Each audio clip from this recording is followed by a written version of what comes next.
Hello everyone, welcome to another deck profile with me, Chocopelli, and this week it is Galuf and the Knights. So this operates mostly around the Opus 21 Galuf, so when he enters the field, you get to reveal the top 5 cards of your deck and then play a forward of course 2 or less from the field, revealed onto the field, and then put the other cards above your deck. So yeah, it works very nicely with lots of 2 costs, and he buffs all the forwards of cost 2 or less by 2000 power as well, which works very, very nicely with the little Ice Knight engine. So Laswell, Agrias, Charlotte, Delita, even Ramza and Aerith, you know, there's loads of different ways of being able to just buff up your stuff, which is all traditionally quite small, and make them really big.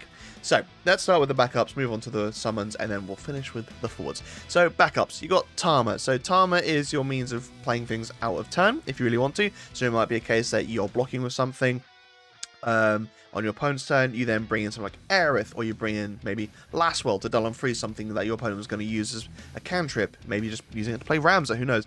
Just being able to play so much stuff onto the field using Tama at any point you want to. I've always loved this card, right? And most of the forwards in this deck are really, really small, so you don't have to pay too much. It's basically just an additional 1 CP and break of Tama to be able to get it onto the field. My favourite, personally, would be breaking Tama to play Maria onto the field to then make another backup a forward, and well, probably don't block with that, but maybe get to kill something by blocking with it. But either way, there's a nice way of being able to just play some weird things onto the field, because also Maria buffs all your 2 cost forwards by 2, so not too bad.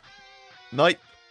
It's a Knight, which doesn't trigger Laswell, ironically, but it does give you crystals, and those are crystals which can be used by Terra, who is a Magitech Knight. Doesn't count, unfortunately, but still kind of thematic. But crystals are very useful in this deck, as you'll see. Also, just a generically good effect as well, dulling something out of the way. Then you got Geomancer, again, more crystal generation, and be able to give something brave as well. Also very good, because like I said, traditionally quite small forwards, but actually very easy to make most of these forwards quite big as well. Duke Larg, so the ice forwards you control gain plus 1000 power. Now that's most of the forwards in this deck, but it also works especially well with Agrias, because if you control a category FFT character other than Agrias, Agrias gains plus 3000 power. So from just having Duke Larg on the field with Agrias, Agrias becomes a 9k 2CP forward. That's really, really strong.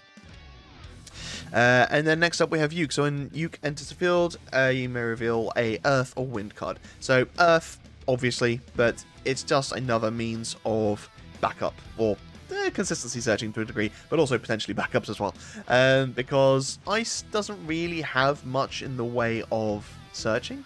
So you've got Miner as well to be able to look for your backups, but if you want any sort of backup consistency, you kind of have to go through from Earth into Ice. And I didn't want to do Refia. Is it Refia? Not Refia. What's her name? 5 CP Earth backup. Oh my god, Rydia. You don't have to go Rydia into Unalesca. It just didn't quite fit the theme for me, and also I just don't really like it that much. You've got Miner in there, you've got Yuke, and then you've also got Scholar, Teller, and Kate Shi. Sorry, that one should be Cat Shi, but Final Fantasy VII's is Cat Sith. Kate Sith. Well, I don't know. Yeah, it's just another means of getting some form of kind of consistency in the deck, because you need backups, and if you really want to run Rydia, you could. Scholar, so when it enters field, gain a crystal, and if you control 3 or less backups, draw a card. Just draw a card, gain a crystal. Teller, so get a summon in your break zone, add it to your hand, and you can dull discard the summon to then deal 3k for each CP required to cast that summon. So Fenrir would only be 3 CP, but then you've also got something like Zalera, which would deal a total of 12, so not too shabby. And then finally Catchy, which generates all elements, so it's a means of potentially just casting Rams onto the field if you wanted to. But also it's got a nice entry effect of choose one forward in your break zone, add it to your hand. So if you've lost all your Agriasas really early, or if you want to get back your Maria, Kate Shi is a way of getting them back. Catchy, oh my god, it's Catchy or Kate Sith, not both. Right, next we've got monsters. So Funrir. If Fenrir chooses a forward of cost 2 or less, the cost required to cast Fenrir is reduced by 1. There are a total of 5 forwards in a 26 forward deck that are above 2 CP. So chances are you're going to be using Fenrir to free cast, and you'll be getting to protect them from summons. So yeah, just a nice inclusion really. Shiva, so I really like this card, but choose one forward. If it deals damage other than battle damage to a forward this turn, this damage becomes 0 instead. So a very nice card against fire. So if your opponent attacks with the Demon or Squall or plays Susanoo, use Shiva, that damage becomes 0. Obviously, if your opponent has something like Kuchaspa as well, that means that it will undo Shiva's effect, but still, there is that. And then choose one dull forward, of course 2 or less. If break it, your opponent discards 1 card. So if you, for example, play Laswell onto the field, you get to dull and freeze a forward, of course 2 or less. Or just dull and freeze a dull forward, but if it's 2 or less, you can then use Shiva to break that forward as well. Shiva. So this obviously will utilize some of the crystals, because you can use the crystals to reduce her cost, which one she's only 1 CP, and then you get to select one of the 2, choose a dull forward, deal 9k damage, quite nice. Or all the ice forwards you control gain plus 3000 power until the end of the turn. And that's really why I put this in here, to be able to 1, protect against board wipes, but 2, also just buff all your little forwards into being really big. Titan, so choose one forward, cost 5 or more, deal it 9k power, deal it 9k damage. All the forwards you control gain plus 5000 power to the end of the turn. So again, be able to buff all your forwards, similar to Shiva, but also it's a means of removal if you really need to. This Titan, which I've never really played, and it was kind of fun to play, but yeah. So you can only pay with Earth CP to cast Titan, so remember that, because it is 3 CP ultimately. And there aren't that many Earth backups, or that many Earth cards, to be honest. There's what? 21, so I'll have to probably be 1 backup and an Earth card from hand. But select one of the 2 following, choose one forward at 9k, I'll choose one dull forward to break it, and that's the reason it's in it, it's because it's an outright break on something, and it's also just deal 9k something as well. So 2 really good effects, it's just a bit of a limitation. And then Zalera, the Death Seraph, because if you're able to dull all the right things out of the way using Laswell and Agras and whatever, then Zalera could be doing a pretty big board whip, and lots of 7 costs and 5 costs and 3 costs are played, and 2 costs are played. So there's a good chance Zalera will kill a lot of things. I mean, yeah, let's say your opponent plays, I don't know, War Over onto the field, brings in 2-3 costs. If you can freeze all of them and then cast Zalera, that's everything dead. And then finally onto the forwards. So obviously the key point is Galuf to make all your 2 CP forwards big, which is really useful and really nice. But he also free plays them onto the field. And the best engine I could find that kind of sat within Earth and another element, Ice, was Knights. Because you got Laswell, Agras, Ramza, Delita, Charlotte, and the Fistalis as well. So, you know, you've got many Knights that are all probably going to be quite big, either through their own effects or just through having Galuf and having, where are you, Maria and Aerith. So Aerith buffs all your forwards by 2k, except for herself. Maria buffs all your 2 costs by 2k, except for herself. And then Galuf buffs all 2 costs by 2k. So you've got 3 forwards that buff for most of your forward deck by 2k. So it's not too shabby. Maria, when you play her onto the field, unfortunately, if you make Knight into a forward and attack, it won't trigger... is it Agrias or Laswell? It won't trigger Laswell. That's right, because he gets the discard. Has to be a job Knight, not just a job or name Knight, which sucks. But it was... I put Maria in here just as one of, because it buffs most of the field, and, you know, you could make your Uke into a forward, or your Scholar, or something like that. Ironically, then wouldn't get the buff from Maria, but still, you have a means of doing it if you wanted to. So yeah, Charlotte. Just making it so that she is a lightning rod. She gets more powerful later game as well, and also is a bit harder to kill. That, alongside Aerith and Galuf and whoever else, means that she can be a massive pain for your opponent to get rid of. Delete it, select one character you control, break it, or choose one character cost 2 less in your break zone, add it to your hand. Most of the forwards are 2 costs, so Delete is probably getting you a forward back. Ramza, now I threw him in here just because he can utilize the crystals, and I really wanted to focus on some crystal usage as well.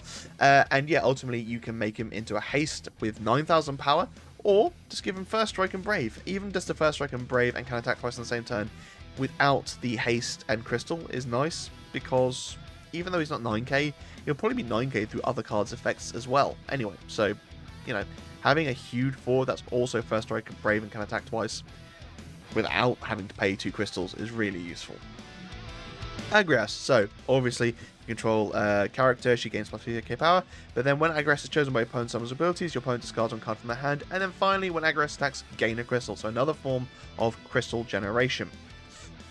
Laswell, when he enters the field, or a job Knight enters the field, choose one character, dull out and freeze it. Like I said earlier, that is, what, 1, 2, 3, 4, 5, 6 different unique names. A total of probably like about 13 cards. So about half of your forwards will be knights. So there's a good chance you'll be triggering Lastwell a fair few times. Aerith, don't need to explain her. She's Aerith. Buffs all the forwards. Can potentially come back when she dies as well. So yeah, jobs are good. And then Maria, kind of already gone over this, but yeah, just being able to make your backup into a forward is perfectly fine if you really want to.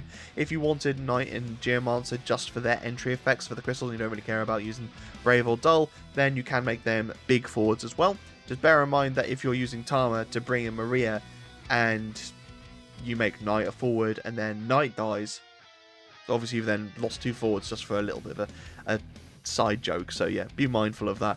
And also Maria is very easy to kill, and this is one of the biggest problems with this deck, is that it falls down to one summon in particular, XXI.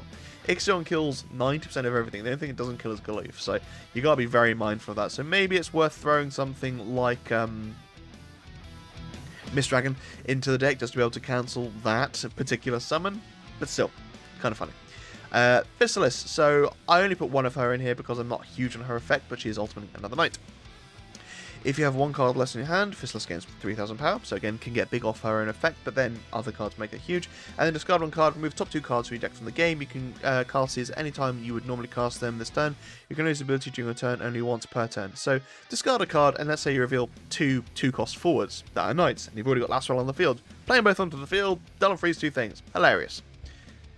Red Mage, I really like this card. So when it enters the field, choose one character, dull it and freeze it. So kind of the same as last one, but they're independent. However, when Red Mage forms a party attacks, choose one character, dull it and freeze it. And that effect is so strong.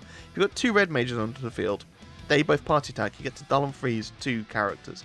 And that's just a really strong effect. Like I said, they're very easy to kill, but that's one of the reasons I run something like Glarg as well, because it makes all these little 5Ks just sit outside the range of cards like Brynhilda, for example, which traditionally would just easily kill this stuff. Dealing 5k is pretty normal in most cases, so make it so they're just a little bit above it and just outside of kill range means your opponent has to invest even more in killing these things. And something like Red Mage, if it's left on the field unchecked, can become very problematic. Ursula, a crystal user at last. So when Ursula enters the field, you gain a crystal, but then pay a crystal. Ursula gains 3000 power to the turn, and then pay a crystal. During this turn, the forwards you control cannot be chosen by your EX bursts, and that's one of the key reasons there's so much crystal generation here. I wanted to utilize Agrias's crystal generation in some useful manner, and being able to attack with Agrias, immediately gain the crystal, spend that crystal with Ursula's effect, and then have the attack go through. Maybe it's an EX burst, maybe it's not, but either way, with those 2 on the field, you can constantly basically use Ursula's effect for free, which is nice. And she's a 2 CP, she gains a buff, and she's naturally brave, so, you know, there are worse things out there. Terra, another crystal user. So when Terra enters the field, your opponent discards 1 card. If you control 2 or more category DFF forwards, also gain a crystal. Galuf is the only other DFF forward in the deck, so the chance of you getting the crystal generation off it is pretty slim, but you've got loads of other crystal generation in the deck, so you don't need to worry too much about it. And then her effect, which is really strong, pay a crystal, dull, choose 1 forward, dull it and freeze it, draw 1 card. The draw 1 card alone is pretty good, but dulling and freezing a forward as well at the same time is just brutal, so being able to get all these effects happen is really nice. And this also works nicely with the Geomancer, so using Geomancer to give Terra Brave, you attack with her, then you pay crystal and dull to dull and freeze out maybe the only blocker, get a card, dull and freeze the thing, deal a point of damage. Also very nice, again, with Zalera, where you want to focus on dull forwards. Or Titan, where you get to break a dull forward. Or Shiva, where you get to deal 9k to a dull forward. You see a recurring theme here. And then finally, Galuf, which I don't really need to describe because we all know what he does. He plays something onto the field. Will almost definitely play something onto the field. Yes, he can miss. Very easily can miss. But I don't think I ever have missed with him. And I've played the deck probably about 5 times now. And I don't think I've ever missed. So, yes, you can, but you probably shouldn't. And again, just buffing all your 2-cost forwards by 2k is a really decent effect. And that is Galuf and the Knights. It's a really fun little deck to play. It can 100% fall down immediately if you're in the wrong matchup, but that applies to pretty much every deck that exists. You know, no deck has protection against every single ability, unfortunately. But yeah, it's just a lot of fun to play, lots of little cantrips, there's lots of things you could take out and put things in. Like I said, you could put Rydia in the backup line just to give yourself maybe that bit more consistency, but To be honest, I never had problems with my consistency with those decks. You could probably switch out some of the summons as well to be less aggressive, because that's one of the big things with a lot of the forwards, is that none of them, like, you can Dull and Freeze a lot of forwards out, yes, but none of them really break anything. So that's why I went more aggressive with my summons, so using things like Titans and Shivas to just outright break stuff, because you need to have those means. But maybe having a bit more protection there. You've got Fenrir, maybe take out a Titan and a Shiva to then throw in Mist Dragon as well for protection, break zone removal, anything like that, really. It's a very, very good card. But yeah, let me know how you guys would change it. Has anyone else made a Galuf deck? What have you put in? What archetype have you gone with, or jobs have you gone with? Because there's loads of different things you could go with, but this one felt like an obvious choice for me, and it's a lot of fun to play, and I haven't played Knights in a while, and I wanted to. But yeah, thank you so much for watching, guys. Stay safe, be lucky, and I'll see you in the next video.